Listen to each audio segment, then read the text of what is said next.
Bismillahirrahmanirrahim. Assalamualaikum warahmatullahi wabarakatuh. Alhamdulillah wassalatu wassalamu ala Rasulillah wa ala alihi wa ashabihi wa man wala.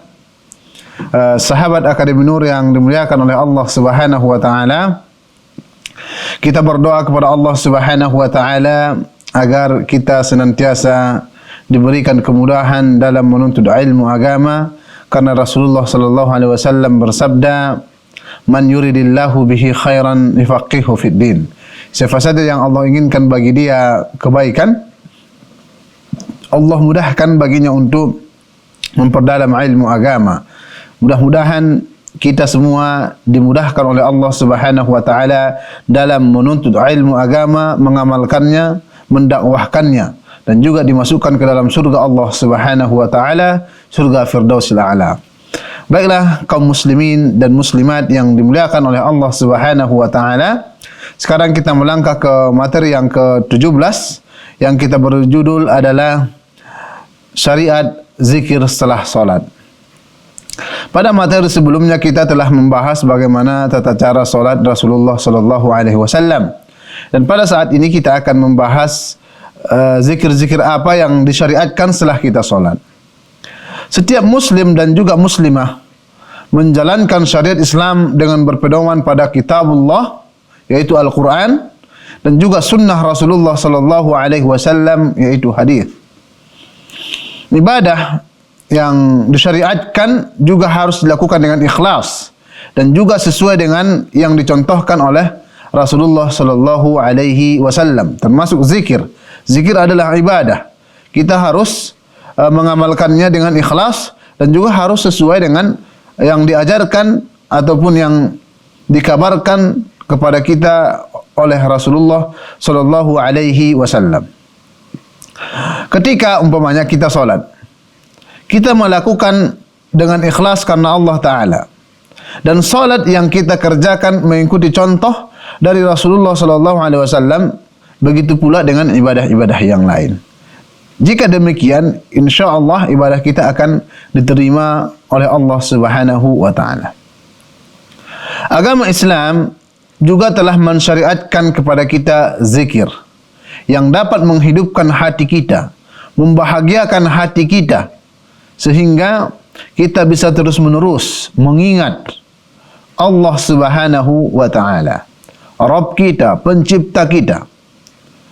Rasulullah sallallahu alaihi wasallam mengajarkan kita zikir-zikir yang dapat diucapkan kapan saja, dan juga zikir-zikir yang diucapkan pada waktu-waktu tertentu, seperti zikir pada waktu pagi dan juga waktu petang, serta zikir setelah solat, dan juga doa-doa atau zikir-zikir pada waktu-waktu tertentu, seperti turun hujan umpamanya, itu ada zikirnya, ada doanya, Allahumma shayyiban nafi'an, seperti itu.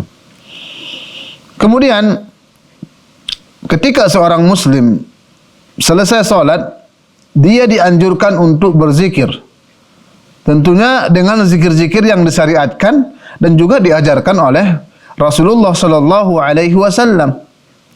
Karena dengan zikir tersebut setelah salat, maksudnya kita bisa terus-menerus mengingat Allah Subhanahu wa taala azza wa jalla, yang menyambung ibadah dengan ibadah lain, sehingga kita tidak merasa cukup dengan ibadah salat saja.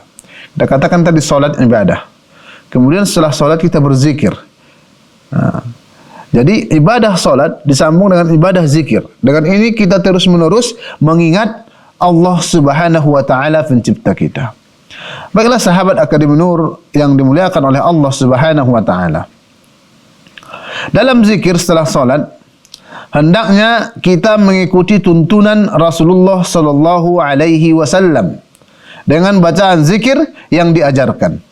Adapun bacaan zikir setelah salat yang sesuai dengan tuntunan Rasulullah sallallahu alaihi wasallam akan kita jelaskan.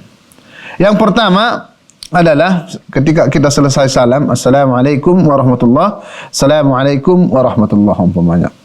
Kemudian kita mengucapkan Astagfirullah, Astagfirullah, Astagfirullah 3 kali. Artinya saya minta ampun kepada Allah Subhanahu wa taala. Para ulama mengatakan, kenapa kita istighfar setelah solat padahal kita selesai melakukan ibadah? Ini istighfar ini adalah kita minta ampun kepada Allah Subhanahu wa taala. Bisa saja ketika kita solat kita kurang khusyuk, atau ada gangguan, atau ada yang kurang, baik kita ketahui atau tidak kita ketahui. Kemudian kita beristighfar, minta ampun kepada Allah Subhanahu wa taala. Astagfirullah. Kita minta ampun agar dosa kita diampuni, agar juga kesalahan-kesalahan kita ketika salat ditutupi oleh Allah Subhanahu wa taala sehingga salat kita diterima dan diberikan oleh Allah Subhanahu wa taala pahala ataupun balasan yang kita inginkan. Ini yang pertama kita ucapkan ketika selesai salam, astagfirullah. Kita mencukupkan sampai astagfirullah. Tidak usah kita sambung astagfirullahaladzim, astagfirullahaladzim. Tidak. Karena yang datang dari Rasulullah seperti ini bunyinya. Astagfirullah, astagfirullah, astagfirullah. Kemudian yang kedua setelah itu kita membaca di sini muallif tidak menuliskan ada yang kurang di sini. Seharusnya kita tambahkan di sini ya. Di sini muallif menulis di muqarrar buku panduan kita nantinya, dia langsung membuat afwan rupanya ada di sini, tidak terbaca tadi. Di sini setelah kita baca istighfar, kemudian kita baca Allahumma antas salam wa minkas salam tabarakta ya dzal jalali wal ikram. Inilah kita ucapkan setelah beristighfar 3 kali. Kita ucapkan Allahumma antas salam, ya Allah engkau as-salam. Ini as-salam salah satu dari nama Allah Subhanahu wa taala.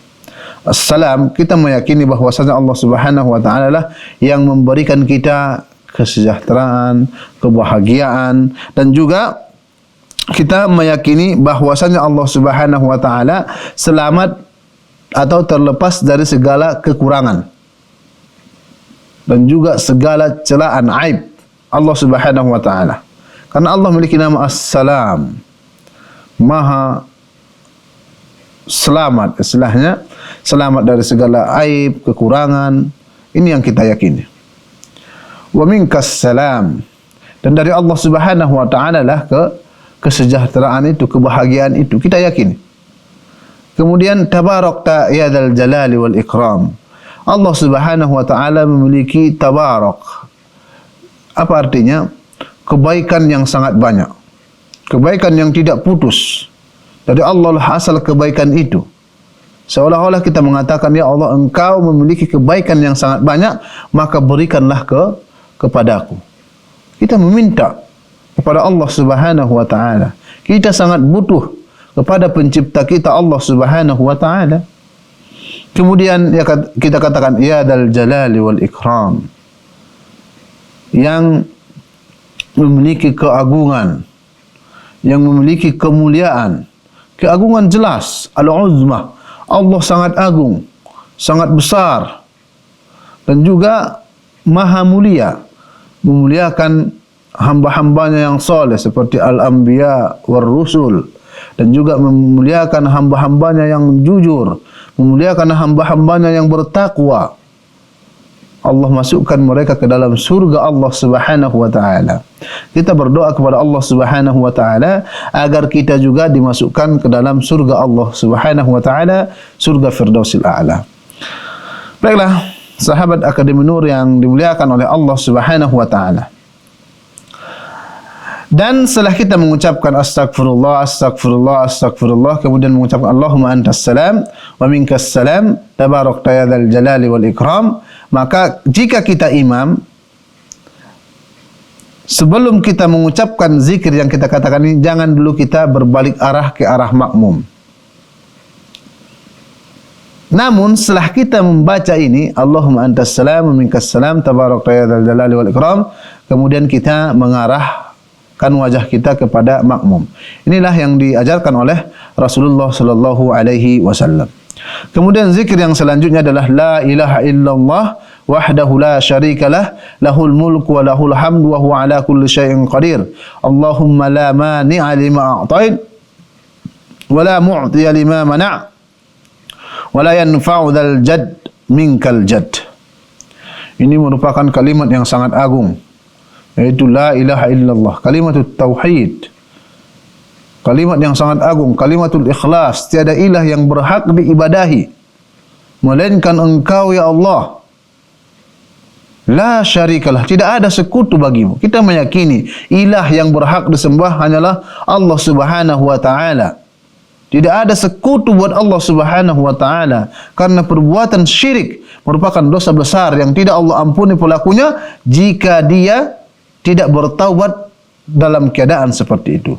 Akan tetapi jika dia bertaubat, maka Allah Subhanahu wa taala insyaallah akan terima taubatnya. Kemudian kita meyakini juga lahul mulk wa lahul hamd. Allah memiliki kerajaan, kekuasaan yang sejati yang tidak dimiliki oleh manusia. Wa lahul hamd, pujian kita milik Allah Subhanahu wa taala.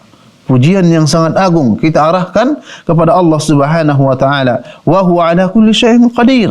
Dan Allah Subhanahu wa taala sanggup untuk melakukan apa saja yang Dia inginkan. Jadi, kita seorang muslim mengucapkan ini seharusnya kita memahami maknanya, sehingga kita betul-betul khusyuk, betul-betul ikhlas membaca zikir ini dan berharap pahala dari Allah Subhanahu wa taala. Kemudian kita katakan la haula wala quwata illa billah. Tiada daya dan tiada kekuatan melainkan dari Allah Subhanahu wa taala. Kita beribadah, kita sanggup salat, sanggup berpuasa, itu karena Allah Subhanahu wa taala yang memberikan kita kekuatan. Kita sanggup meninggalkan maksiat, meninggalkan dosa, meninggalkan kejahatan, meninggalkan kriminal. Kenapa? Karena Allah Subhanahu wa taala lah yang menjaga kita. Dengan kita mengucapkan la haula wala quwata illa billah, kita meyakini itu kita bisa melakukan kebaikan, bisa terhindar dari kemaksiatan. Itu merupakan bantuan dari Allah Subhanahu wa taala. Kemudian kita ulangi lagi kalimat tauhid, la ilaha illallah, tiada ilah, tiada Tuhan yang berhak diibadahi melainkan Allah Subhanahu wa taala. Karena di dunia ini orang banyak mengaku atau banyak menyembah jenis-jenis Tuhan, akan tetapi Tuhan yang hak, Tuhan yang benar adalah Allah Subhanahu wa taala. Kemudian kita mengatakan wala na'budu illa iyyah, dan kita tidak beribadah kecuali hanya kepada Allah Subhanahu wa taala.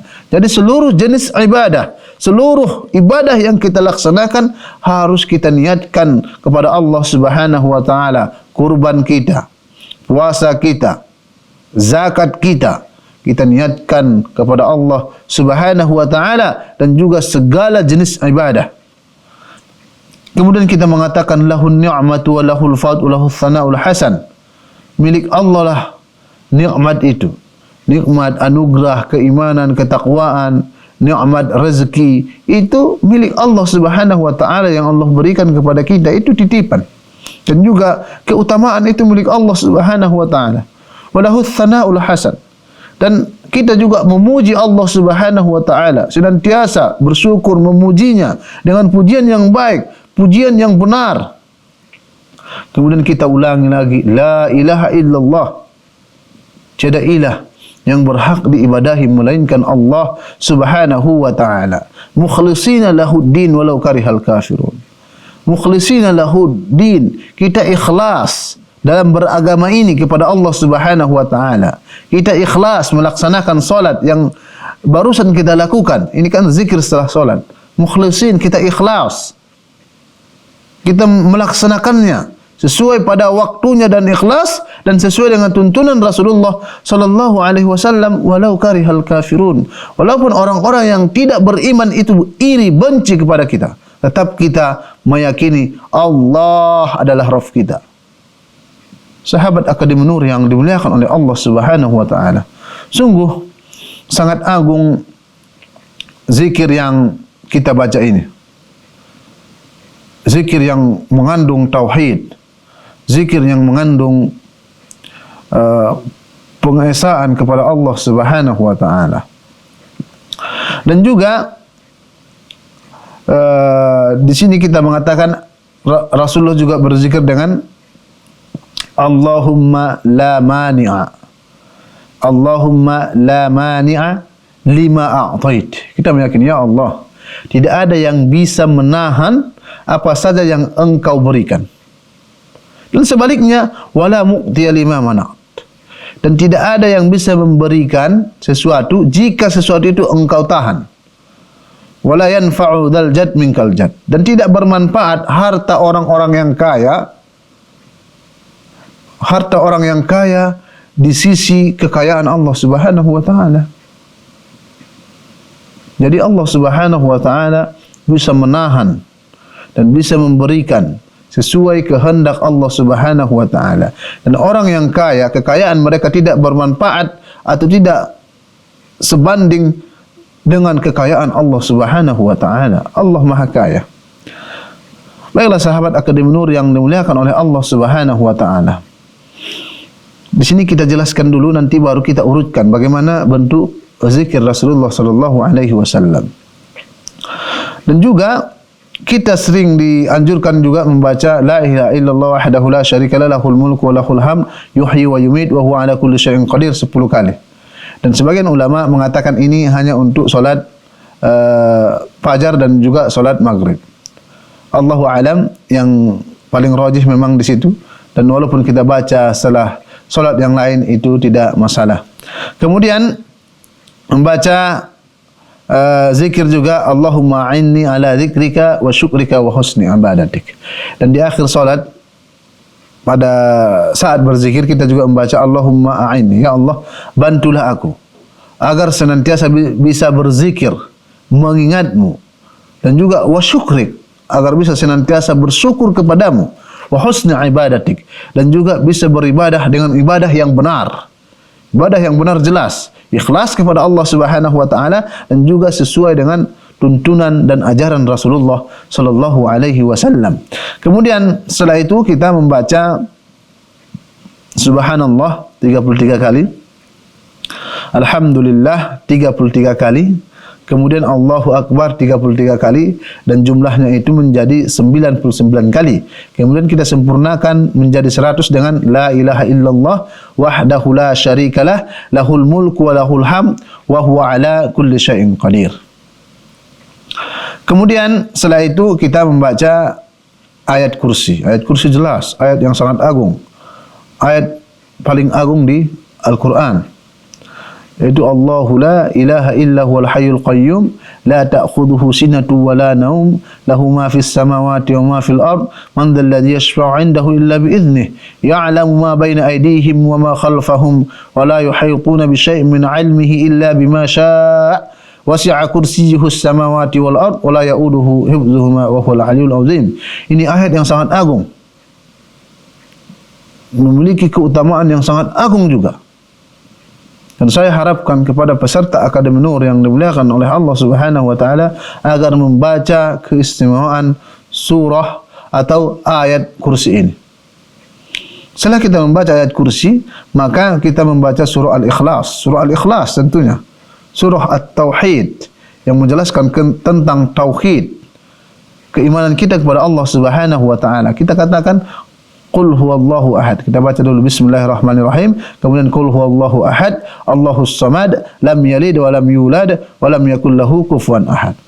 Setelah ini kita membaca Qul a'udzu birabbil falaq min syarri ma khalaq wa min syarri ghasiqin idza waqaba wa min syarri naffatsati fil 'uqad wa min syarri hasidin idza hasad. Kemudian setelah itu kita membaca Qul a'udzu birabbin nas, surah An-Nas. Qul a'udzu birabbin nas, malikin nas, ilahin nas, min syarril waswasil khannas, alladzi yuwaswisu fi sudurin nas minal jinnati wan nas. Kemudian ada tambah-tambahan sebagian ulama seperti Allahumma inni as'aluka ilman nafi'an wa rizqan thayyiban wa amalan mutaqabbala. Kemudian sahabat Akademi Nur yang dimuliakan oleh Allah Subhanahu wa taala, kita akan urutkan.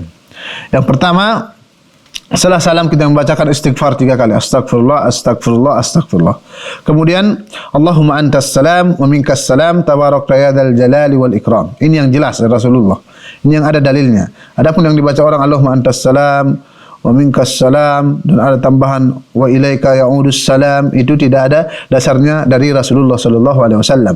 Ini yang benar. Allahumma antas salam wa minkas salam tabarakta ya dzal jalali wal ikram. Kemudian kita membaca la ilaha illallah wahdahu la syarikalah lahul mulku wa lahul hamd wa huwa ala kulli syai'in qadir. Kemudian kita baca Allahumma la mani'a lima a'taita wa la mu'ti lima mana'ta wa la yanfa'u dzal jadd minkal jadd. Kemudian kita membaca la ilaha illallah wahdahu la syarikalah lahul mulku wa lahul hamd wa huwa ala kulli syai'in qadir.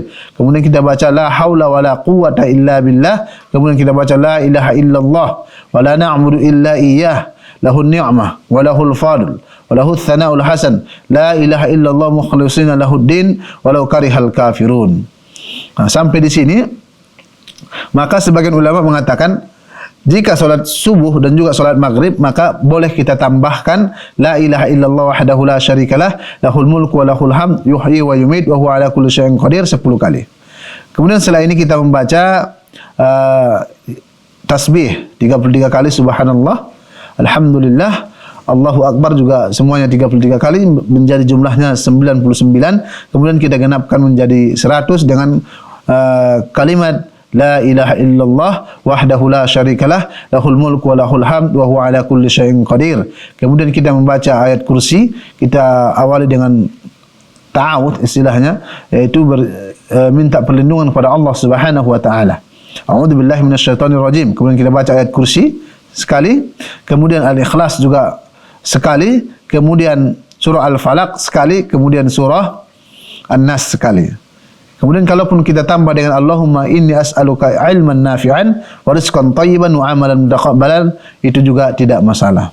Perlu kita ketahui dalam hal ini, ketika berzikir kita juga dibolehkan mengangkat suara. Mengangkat suara sebagai mendidik orang-orang agar mereka juga bisa berzikir ini. Dan terkhusus berdoa, kalau berdoa itu dianjurkan agar kita mensirkan suara, maksudnya mengecilkan suara. Itu sesuai dengan firman Allah Subhanahu wa taala, wa dzkur rabbaka fi nafsik tadarruan wa khafyah wa dunal jahri minal qawl bil ghudwi wal asal wa la takun minal ghafilin. Dan ingatlah Tuhanmu dalam hatimu dengan rendah hati dan rasa takut dan dengan tidak mengeraskan suara pada waktu pagi dan petang, dan janganlah kamu termasuk orang-orang yang lengah. Di kalangan para ulama memang ada perselisihan yang sengit di antara mereka, akan tetapi Allahu a'lam yang rajih ketika berzikir boleh kita mengangkat suara, terutama setelah solat maktubah. Karena Ibnu Abbas mengatakan, saya mengetahui para sahabat selesai solat, maksudnya Rasulullah dan juga para sahabat selesai solat dengan ucapan takbir Allahu Akbar. Itu menunjukkan kepada kita bahwasanya mereka berzikir dengan menguatkan suara atau suaranya terdengar seperti itu. Adapun dengan doa yang rajih, kita berdoa dengan sir, dengan tanpa mengeluarkan suara, karena ini merupakan adab kita kepada Allah Subhanahu wa taala. Baiklah sahabat Akademi Nur yang dimuliakan oleh Allah Subhanahu wa taala, di sini ada catatan berzikir setelah solat itu dilakukan sendiri-sendiri, tidak berjamaah. Walaupun kita mengangkat suara, tetap kita melakukannya dengan sendiri-sendiri. Karena ini yang dilakukan oleh para sahabat dan tentunya juga Nabi kita Muhammad sallallahu alaihi wasallam. Kemudian kita katakan tadi, zikir setelah solat boleh dilakukan bersama antara imam dan makmum dengan syarat hanya untuk sekedar mengajarkan dan bukan dilakukan terus-menerus. Ini pendapat tentunya Al-Imam Asy-Syafi'i. Dia mengatakan boleh dilakukan bersama imam dan juga makmum, dan itu pun sekedar mengajarkan dan tidak dilakukan terus-menerus. Ini catatan, tidak dilakukan terus-menerus. Sebagaimana hal ini disebutkan oleh Al-Imam Asy-Syafi'i rahimahullahu taala dalam kitab Al-Um jilid kedua, bisa kita lihat halaman 22. Imam Syafi'i rahimahullah mengatakan wakhtara lil imami wal ma'mum an yadhkura Allah ba'da al-insiraf min as-salah wa yukhfiyan adh-dhikra illa an yakuna imaman yajibu an yuta'allama minhu fayajhar hatta yara annahu qad tu'allima minhu thumma yusir. Artinya adalah imam dan makmum silahkan memilih zikir yang diamalkan setelah selesai solat. Dan hendaknya ia merendahkan suara ketika zikir, kecuali jika imam ingin mengajarkan para makmum. Maka silahkan dikeraskan suaranya hingga terlihat para makmum sudah mengetahuinya. Kemudian setelah itu kembali dia sir, yaitu tidak bersuara. Baiklah sahabat Akademi Nur yang dimuliakan oleh Allah Subhanahu wa taala, intinya berzikir setelah solat itu kita lakukan sendiri-sendiri walaupun mengangkat suara. Boleh imam dan juga makmum bersamaan jika imam tersebut meyakini ataupun berniat mengajarkan para makmum agar mereka bisa berzikir. Akan tetapi setelah dia kira mereka sudah mampu, sudah bisa, maka ditinggalkan. Lebih baik ditinggalkan. Baiklah sahabat Akademi Nur yang dimuliakan oleh Allah Subhanahu wa taala, ini yang bisa kita sampaikan pada pertemuan kali ini. Apa yang kita sampaikan dari awal sampai akhir, jika itu benar dari Allah Subhanahu wa taala dan juga Rasulnya, jika itu salah dari diri saya sendiri, aqulu qawli hadza wa astaghfirullah li wa lakum wa lisairil muslimin wal muslimat fastaghfiruh innahu huwal ghafurur rahim. Assalamualaikum warahmatullahi wabarakatuh.